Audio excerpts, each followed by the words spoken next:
again with this McCulloch chainsaw. It is the next day, and I'm wearing the same clothes. Just kidding. Just the same flannel. And like right now it's like 40 degrees outside.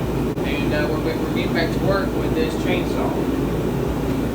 So I had thought about,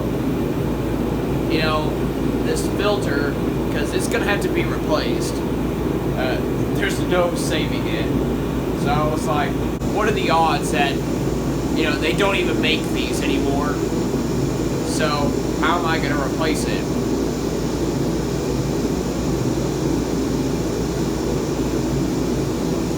My heater's making a weird noise.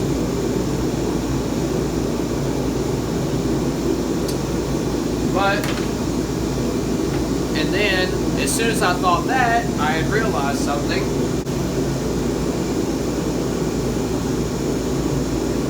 Yeah, this is a filter for an air conditioner, or a furnace, really.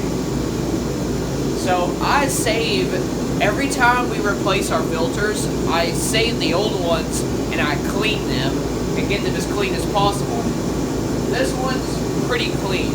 And the reason why I save them is because if I have an air filter on a small engine that I need to replace but can't buy a new one for, what you do is that you just take the filter part out from the cardboard and cut out a piece that will fit on the filter you're trying to replace and use it as a filter.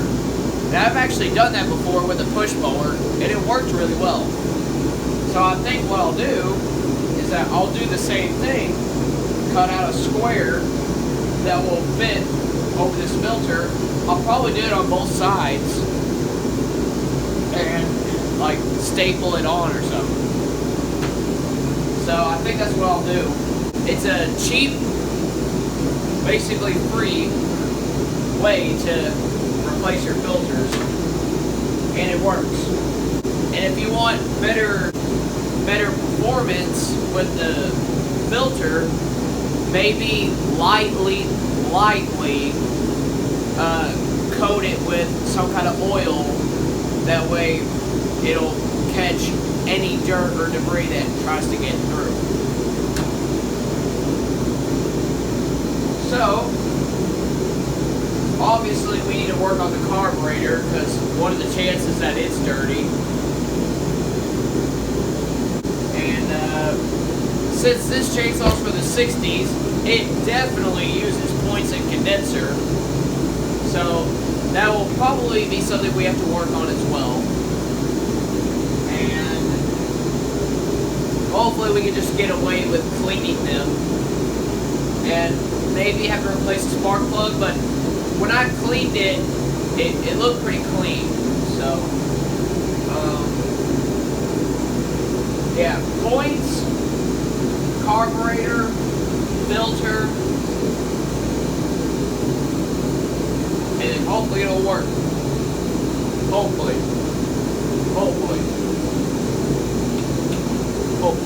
Alright, I went in the house and cut out the pieces, and I already put one of them on.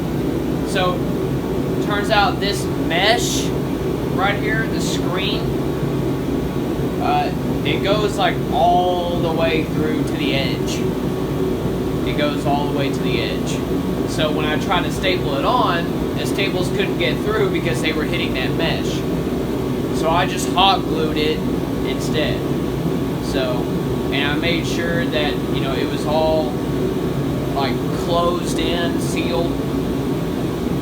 And I didn't put one on this side because, well, I don't know how the OEM filter looked. I don't know if it had foam on both sides or if it just had it on the top. Now I don't want to glue the other side piece on yet, because if I put too much filter on, it'll act like a choke and the chainsaw will run bad.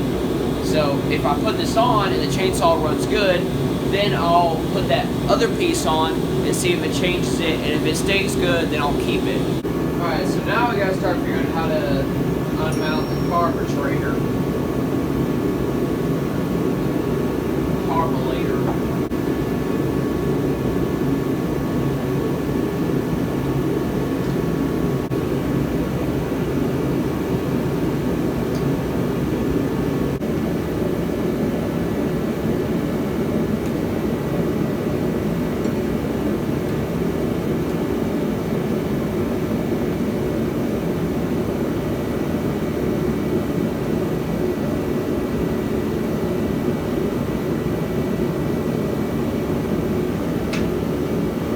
There it is, boys.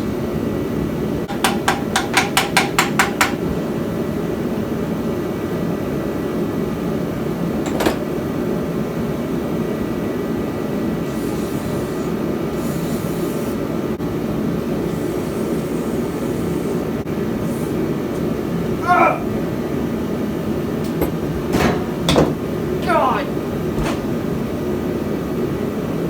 Oh my God. I don't even know how many times I've done that in the past.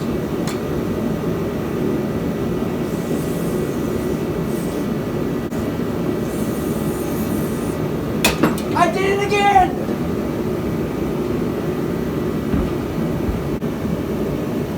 Alright, now let's take the carburetor apart.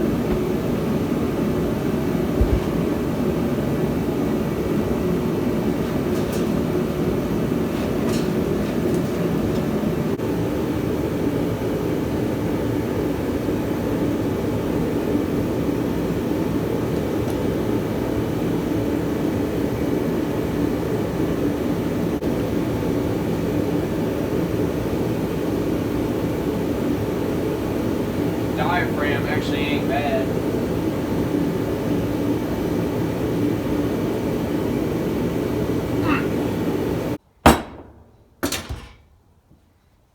Well, that part came off.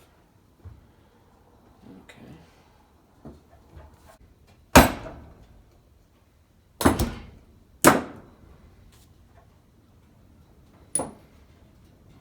This carburetor's really not that dirty. It is not that dirty. And all the diaphragms are good. How is that possible?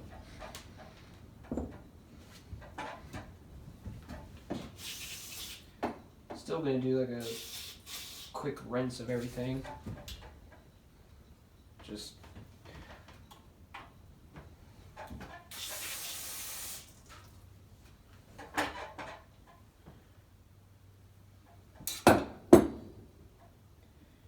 able to take this. Wow, it didn't stay up to 10 for long.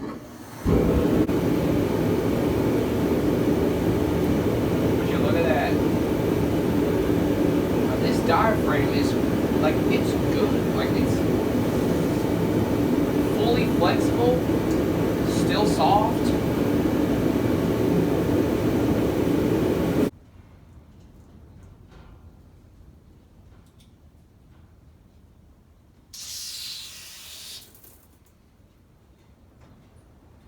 This carburetor, like, it didn't even need to be taken apart.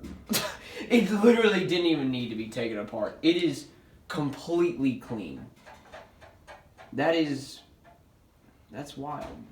That is wild to me. Wow. Basically, everything I just did was unnecessary.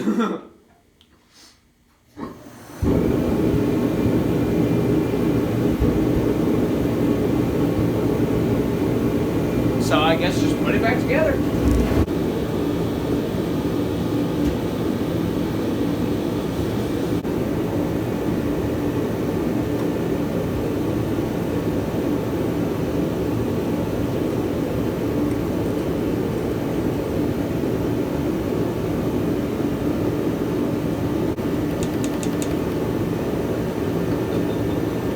I'm pretty sure this is the oil primer for the chain, but it is completely seized up. I can't get it to move.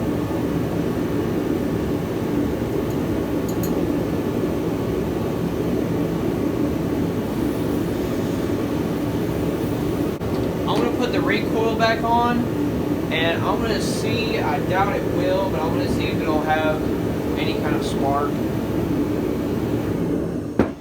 in order to put the recoil on, you gotta put this back on. Oh my god. I'm gonna clean that first.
Definitely no spark. So, we'll have to work on that. It's alright.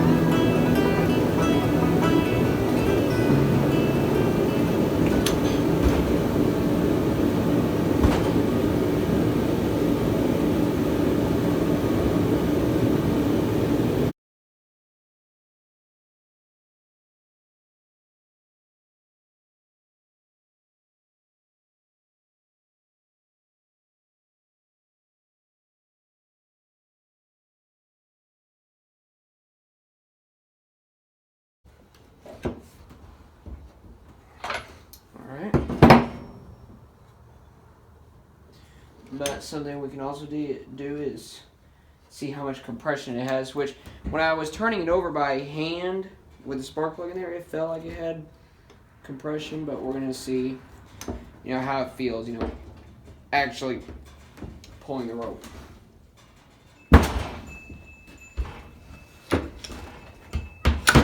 Oh, yeah, that's got compression on it. Yeah, that's got good.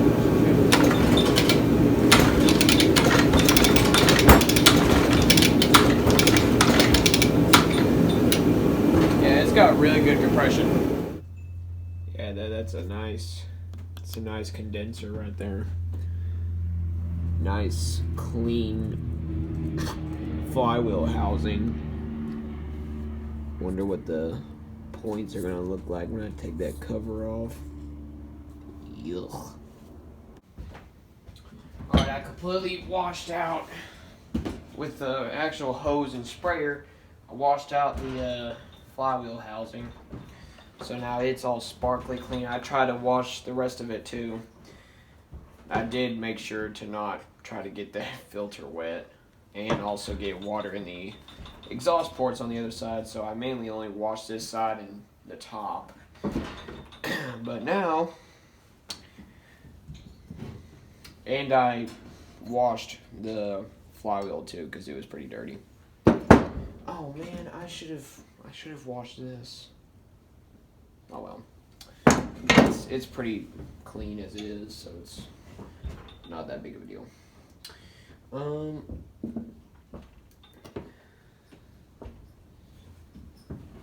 I am, however, gonna have to put some oil back onto some of the parts now, because can't really lubricate them with water, can you? I was loosening it. I'm an idiot.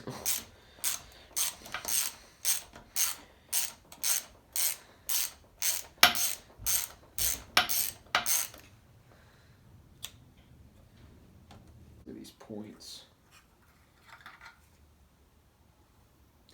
I didn't know there was a gasket on that. I didn't know there was a gasket on that. Oh, please don't absolutely destroy. I literally thought it was just going to be just that metal cover and that'd be it. Come on. Alright. open them up. Get that little piece of sandpaper in there. Let them close. And just do that over and over and over. Let it tear threads off of the freaking sandpaper.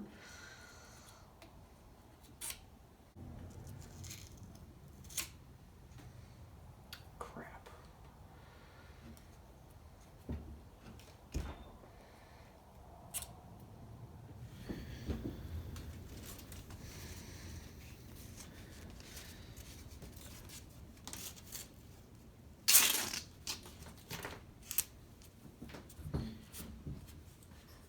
And the contacts of the ignition coil. A little swab of grease on the crankshaft. That way, in the future, the flywheel won't be like seized on there. And also put some on the threads right there. A very tiny bit on the threads, because obviously you don't want the flywheel to fly off because it came unscrewed. There was some debris in there. Sand off the side of this one more time, especially the magnet.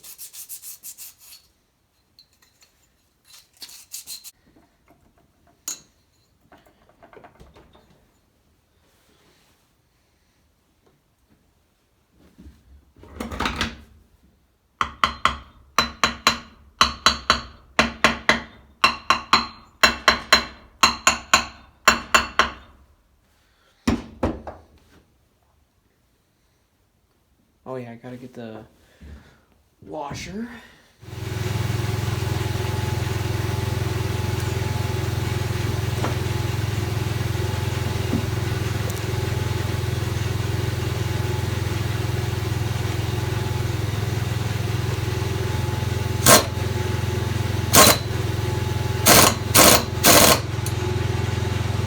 Alright.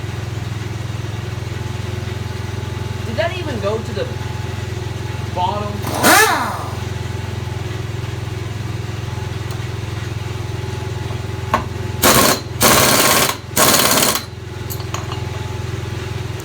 Now it did.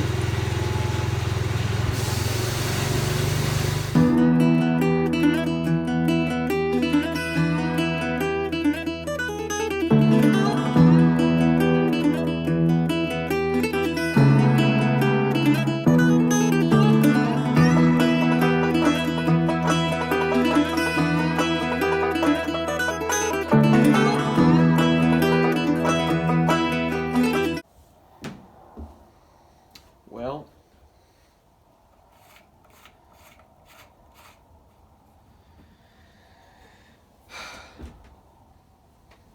I guess there's really only one thing left to do, huh?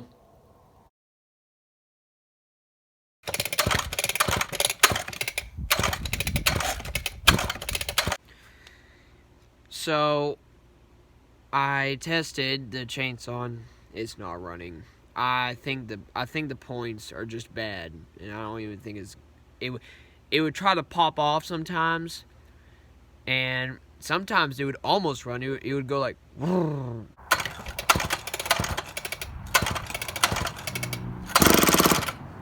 and then it would just quit, and then that's all it did.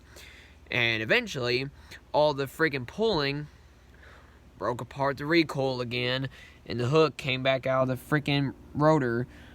So I was like, alright, I gotta figure out something to make it to where this spring is gonna quit coming out of the freaking rotor.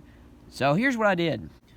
So when you think about it, the end goal is for the spring to just not be able to go through that freaking little gap right there. So I folded over the spring at the end of it, making a loop. And I don't know why they wouldn't just do this right here. The same thing they did with the outside bit. I don't know why they didn't design it like that on this end, which would make it a lot simpler. But then I took some baling wire and just kind of made a little loop, a little crossover bit to go through there. And that's not going to fit through there. So if it comes out now, I don't know what's wrong with it. Sorry, I don't have my tripod in here right now, or else you'd be getting a better view. But we're back to issues with the starter. So now, last clip you saw was just me trying to figure out a better solution with the spring. Well, I tried to put it back together after I showed you that solution. And what ended up happening is that I broke the outside shell for the recoil. I broke it. And I was like, well, not really much I can do now, because it's not like regular steel or some that you can just weld back together and be done with it. No, this metal, it can't be welded. If you try to weld it, it just breaks it apart even more, because I've tried to weld that kind of metal before, and instead of adding metal, it removes it. And it doesn't like melt, it crumbles like a rock. It's weird, but you can't weld it. So so I was like, well, this might be it then. Might just have to throw it away now, because there's no way I'm going on eBay and buying a new recoil, even though that would be nice, because then maybe I would have a recoil that would actually work and not come apart all the time. But I can 95% guarantee you I'm not going to find a recoil that fits this chainsaw, especially like an OEM replacement, or just a used one that somebody has. I guarantee, not gonna happen. It's not gonna happen. I would be able to find one from a maybe later year model of the chainsaw that would maybe fit, and still works in the same way, but probably not. I'm not gonna place my bets on it, and I'm not spending the money for it. So I was like, well, I can't do anything then. There's literally nothing I can do. But then I thought, JB Weld. Yeah, I got JB Weld, and I JB welded that sucker back together. And I did that like 30 minutes ago, and it's currently curing. But there's another problem. The spring broke, because the reason why the spring broke is the same reason why the freaking shell broke, is that my little solution that I made wouldn't fit in the center of the rotor when I was trying to put it back on. So, being my hard-minded self, I just freaking took a hammer and I started trying to hammer it into place and force it in there. And all that hammering eventually broke the shell and also broke the entire end of the spring off, and it's still inside this rotor. And that little piece of baling wire is still in there. I can probably get a new spring from a parts store, but I'm not going to be able to get a recoil. Can get a new spring, most likely, but cannot get a new recoil. So if we can fix a recoil, that's good, but I'll have to get a new spring, and that costs money. Money that I don't have. So I don't know how I'm gonna do it. I mean, it's gonna have to happen, because I don't think I'm gonna be able to just keep, shortening the spring and I mean, I guess it would keep more tension on it, which is kind of a good thing because this spring is kind of losing its tension. So if I shorten it to where it has to pull on it more, I guess that's a good thing. But that's what we're going to have to try because I really can't spend the money to buy a new spring. Because nowadays, that's probably like $30 by itself. Especially at my local parts store, they make everything more expensive. A freaking can of car spray is like $15. It's ridiculous. So, I'm mainly just worried that the JB Weld is not gonna hold. And when I go to freaking pull on it, it's just gonna break right back apart. I mean, that's literally what I feel like is going to happen.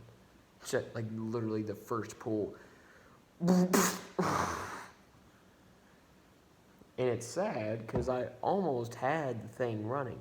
I almost had it running.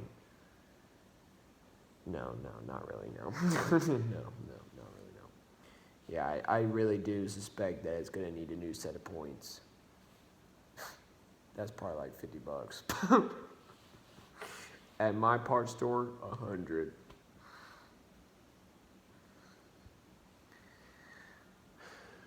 I don't even know if they sell points. I mean, I know there's some stores that still sell points, but I don't know if our store sells points. Hopefully the ignition coil isn't messed up either. I mean, I don't think it is because it's not common really at all that an ignition coil goes out before the points do. And plus, there's no telling how much use that chainsaw had. So yeah, the points are probably worn. They get pitted. So it doesn't matter if you clean them or not. They can't conduct very well anymore. So they just don't generate a spark. So yeah, probably gonna have to get a new set of points. I'm going to bed. Well, it's 2 days later, and I've done some things. So, this is done curing. Well, for sure, because it's been 48 hours. But once that first piece cured, I then added a lot more JB Weld all around it just to, reinforce it further. So, I've done that. So the housing should be ready to be put on. But then I had to focus on the issue with the spring. Because I tried to put another bend in it, but now anytime I try to put any more bends in it, the spring just breaks even more. Because, like I said before. So I was like, well, how am I supposed to put the spring on without it slipping out? I mean, I can't even put a hook in it anymore because it just breaks every time I try to. So then I was like, kind of like before, JB Weld. So what I did is that I took that JB Weld and I just put a blob of it on the end of the spring. A blob big enough to where it's not going to slip out of the gap, and JB Weld ain't going to break off. So I think that's going to work. And I've already like put it in the rotor just to make sure it's gonna fit, and it does. So we should be good in that department. So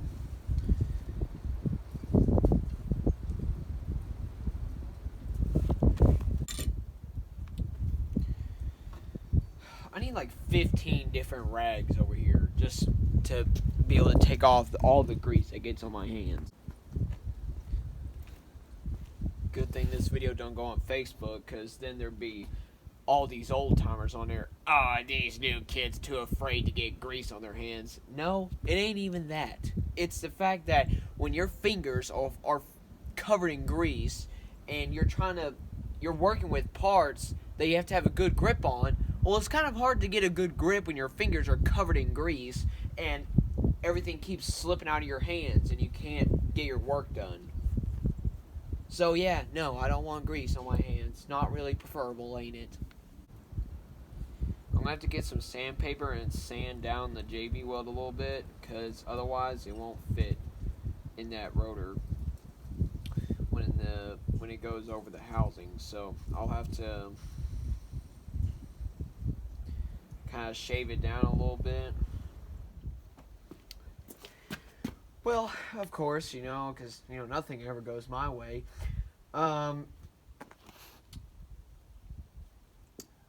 It would have worked had I...